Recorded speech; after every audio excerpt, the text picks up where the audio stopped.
Hello, guys. Welcome back to the pod. Here we go. This is my second time recording this week. Slay go me.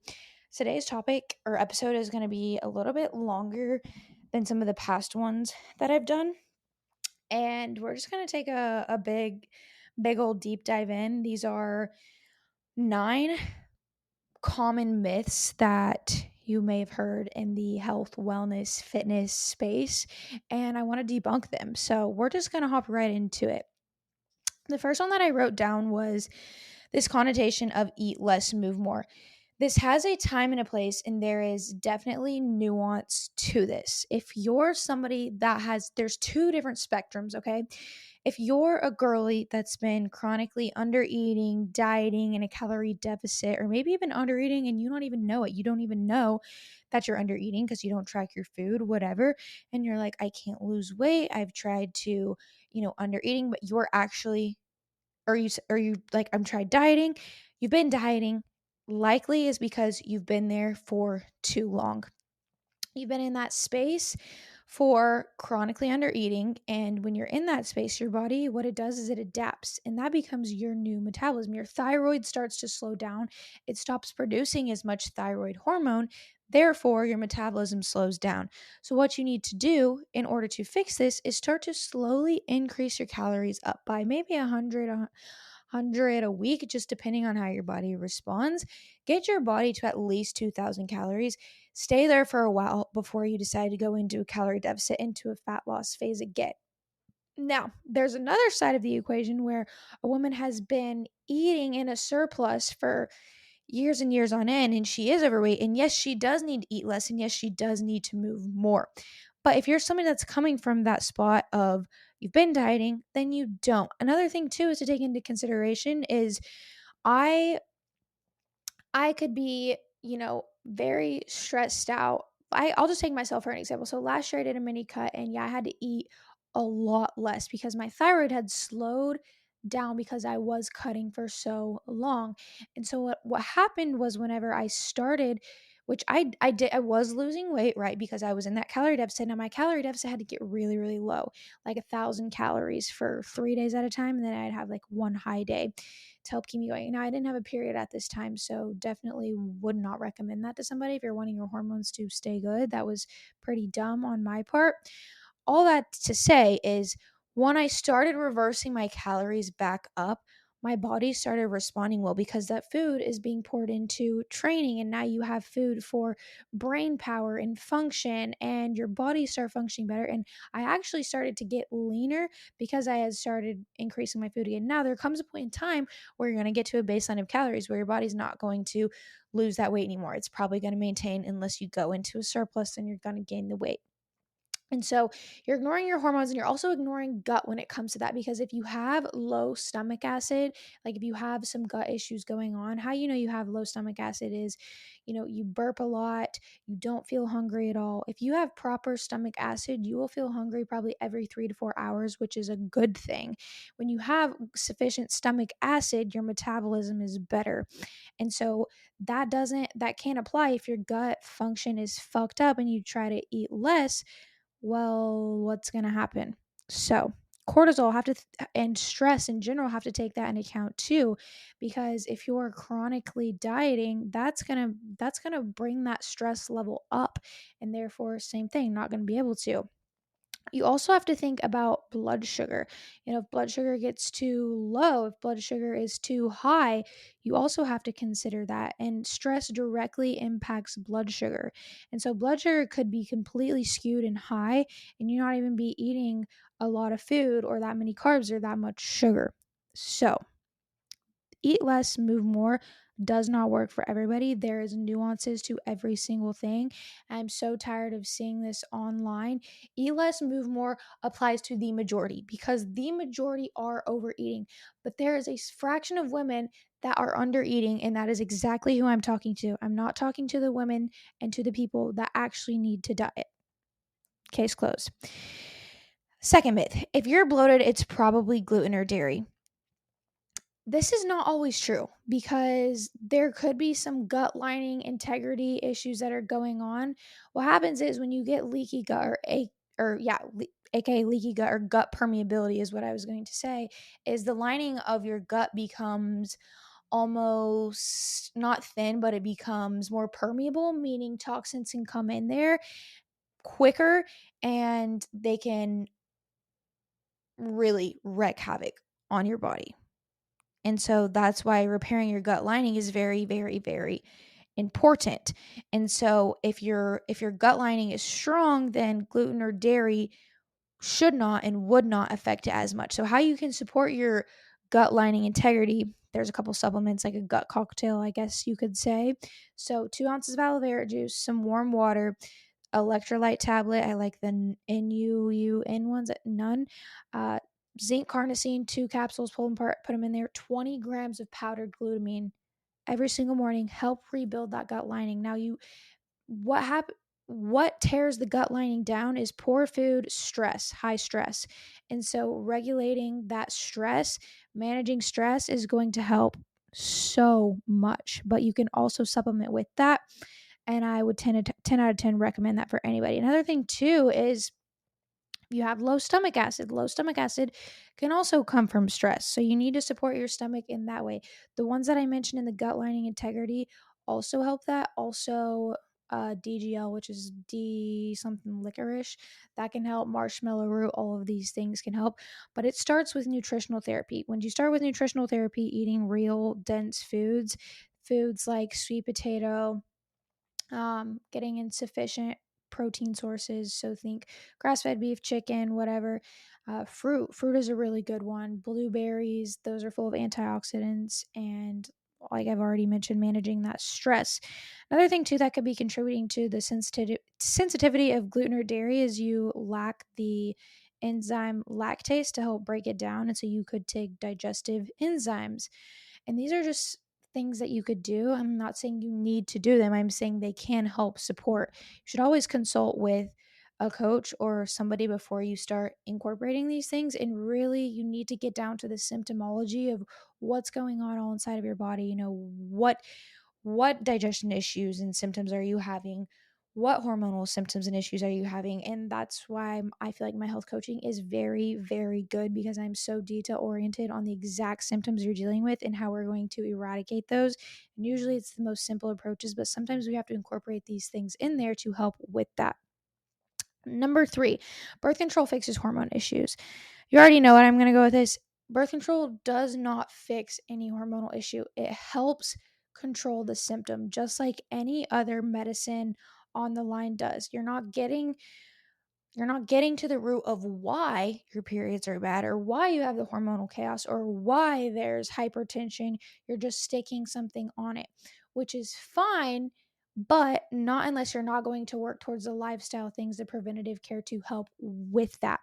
So, that being said, it doesn't fix it. What birth control does is it suppresses your ovulation.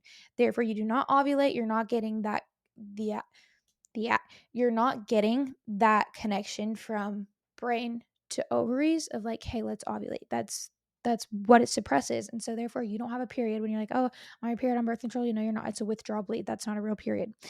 So when you're suppressing that for long periods of time, that's why we're seeing these issues with fertility, taking longer for people to get pregnant. Not saying you can't get pregnant. A lot of people have gotten pregnant off of being on birth control. It's just taking them a little bit longer. But it's not going to fix and cure what's going on, the endometriosis symptoms, the PCOS symptoms. And so there are natural supplements you can take to help with that. Some for endometriosis that I like: DIM, NAC. What I like for PCOS, inositol, magnesium, zinc, B6 are the 3 vitamins all women should take. I also like, I'm trying to think of what I like.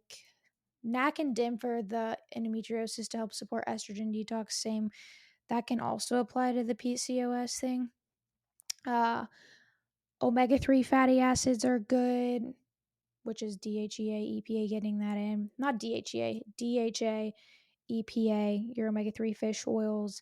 Vitamin D is also really good. Vitamin E as well. And these are just some great things that you can incorporate inside. And so, though I would rather you go that holistic route instead of just slapping the band-aid on it, along with diet and exercise and stress management play a big role in it as well. So Number 4, you don't need a detox. Your body does it naturally. Yes, and only if pathways are supported by proper nutrient dense foods, by sometimes supplementing. You can supplement to help support liver detoxification. NAC is a good one. Milk thistle. Oh, I'm trying to think of another one that I can't think of. Tudka. Those are all three that can help support detoxification of the liver.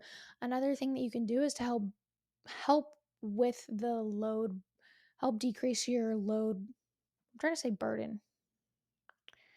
I don't know what I'm trying to say.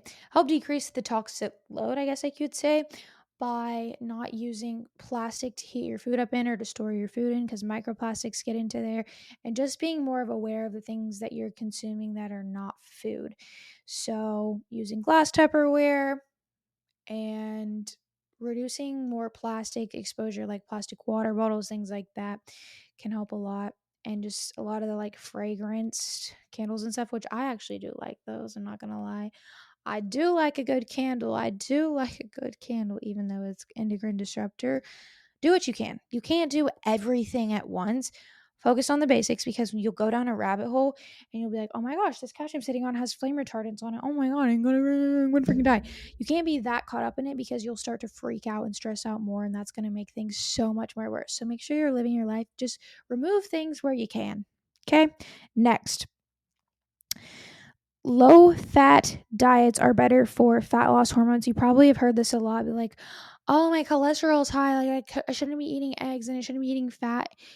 Cholesterol is the building block of hormones. Cholesterol, without cholesterol, your hormones are non existent, I should say. Fat, cholesterol turns into fat. Fat, meaning the macronutrient fat, the lipids, is the building block for our hormones. Anytime I've been on a low fat diet, and when I'm in bodybuilding prep, you're on a lower fat diet because you're trying to reduce calories from wherever you can. Your hormones are fucked. You have low estrogen, low sex drive, low libido. It's about the quality of the fat. People are scared of fats, and that's so backwards. It should be the quality of where you're getting the fat from. The fats that you should be consuming should be coming from things like avocado, eggs, olive oil, nuts, seeds, your red meat, your seafood. But the fats that we're talking about that are the inflammatory ones are the ones that are coming from the process, the what am I thinking of? More of like the seed oils and the high fat of like the grease from the burger, from the fast food restaurant, from the Mexican restaurant, these types of fats where they're using not so good fat sources of like canola oil and these other oils that are not offering any benefit for you. So when you focus on getting your fats from the things that I mentioned, your hormones love that. Love it. I think that's all I have to say on that. And I think the misconception of this is because fat has more calories than other macronutrients. And so people think, like, oh, since it has more calories, let's cut it out, which is not true at all. Oh, this is a good one. Number 6, if labs are normal, you're good. And I think a lot of doctors go off of simply labs and they say, oh, labs look fine, everything is good. But deep down, when you look at your symptoms, they do not look good at all. And so, going back to what I said earlier, that's why I have such a really big health appraisal questionnaire. The type of questions I'm asking you on there are freaking intense. Like, I wish I could pull up the exact questions on there, because you have to rate yourself of like how often this happens to you. And it could be like belching excessively after meals.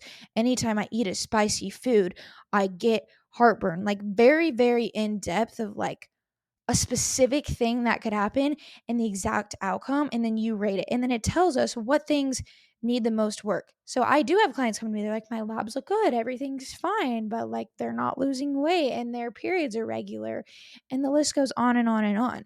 That's because it's not always going to be accurate. It's just not. Not only is it not accurate, they're going off, the labs are being based off of the average American person, or the average person in society, and the average person is not a very healthy person if we look at it from a large uh, point of view.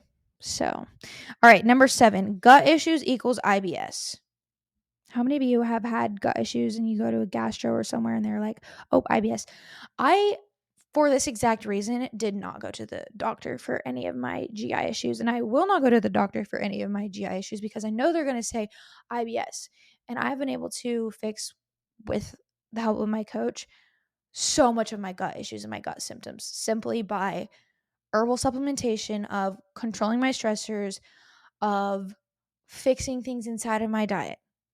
These things alone, I know for sure would have done way more than me going and them saying I have IBS or acid reflux and then them giving me a supplement, which is only going to decrease my stomach acid, which when you have low stomach acid, you're at more risk for bacteria and pathogens and bacterial overgrowth to come in. You see what you're picking up what I'm putting down? Anyways, so they will label that and not try to figure out the root cause of why this is. Is there dysbiosis? Is there inflammation? Is it low stomach acid? Is it dysregulated nervous system? And usually it's a combination of of all of those. But I want you to know that like solving gut issues is so much simpler than you probably think. And it's just a process, and people don't want to go through the process of having to eat the monotonous meals for a while along with targeted supplementation. And that's just a part of it. You're just gonna have to embrace the discomfort on that one. I don't know what else to tell you on that one, but you got to. I've lived that one. All right, number 8, you just need to be more consistent. Yes, and consistency without the proper inputs equal burnout. If you don't have the correct plan that's tailored to you and your lifestyle, if you're being consistent with that and it's not actually conducive, it's not actually what you need to be doing, or it's just completely, what am I trying to say here? What did I write down? Oh, yeah. If it's too much, basically what I'm saying is if you're consistently doing something that's not serving you, if it's too much, your body is going to reject you. You're not going to see the results. You need proper fuel, proper recovery, proper safety. This can go towards, say, like you started training for a half marathon and you're like, it sucks, I can't recover, I'm not getting faster, my time suck, maybe like I'm gaining weight while I'm doing this. It's because you don't have the proper recovery. Your body does not feel safe. You're not doing the right types of movements. You're not easing into it properly. And you think that, oh, I'm being so consistent with this, why I'm not seeing results. It's because you're not doing it in the right way, and in a way that's actually conducive to what actually needs to be done. A lot of people think they're doing the thing right when it comes to eating healthy and exercising, and they're like, but I'm doing it. If you were doing it right, you would already have the results. And that's why it's really important that you get feedback from somebody who knows what they're doing. Same thing whenever you want somebody to help you with your finances, want somebody to help you with your business, somebody who has walked the walk, who has gotten the body that you want, who has the business, has the foundation, the systems, who knows how to manage the money. You got to find somebody that walks that walk. Like when I have clients come to me, it's because, yeah, you are who you say you are. That's exactly what you're going to get. You're going to get somebody who's done it before, and you're not trying to do it on your own because you don't know what you're doing. But then when you know what you're doing, that can rub off onto other people. And now I'm just in a tangent and just going off topic. That's totally fine. Okay, number 9, our last one. Oh, healing takes forever. Be patient. Healing does take time, but it doesn't take forever. Like I have been on this gut journey for like 4 months at this point. Yeah, 4 months, and I got about 2 months left, and I have felt so much better, but I've had to be so freaking dang just in it and discipline with my meals. And yeah, there are some times when I have not been perfect, and that's fine. I know that, but I know that that isn't going to completely destroy all my progress. I know that when I do stick to that, I feel better. My symptoms have decreased. I follow my supplements. Like you're picking up what I'm putting down. They should, whenever you first start something of like trying to restore your cycle or trying to lose fat or trying to get your gut healed. And when I'm talking about healing, I'm talking about gut health, cycle restoration, or even just your body starting to respond in a way that it's supposed to, getting that energy back. Your digestion, your energy, your sleep, and your cycle, these should all improve way before your body composition starts to. So I have people come to me and they have these issues, but they also want to change their body composition. And while that's fine, we have to think about the internal health and let that flow into the external health. Yes, we can still exercise. Yes, we can still do all the things, but know that your internal health will always come before external health. So I hope you guys enjoyed these 9 common myths, and debunking them. That's all I had. I thought this episode was going to be like way longer. I'm glad it isn't. But yeah, I hope you guys enjoyed this episode. If you like it, shave it, save it, share it with a friend, share it on your stories. Your support means the world. I'm doing the damn thing. I'm getting consistent as fuck. I did not want to do this. I did not want to record my podcast, but I did. And I'm glad I did it because that was a fun one. That one really spoke to me because I loved talking on all those things because they mean a lot to me. And I see them on the daily. So, love you guys. See you in the next episode. Bye.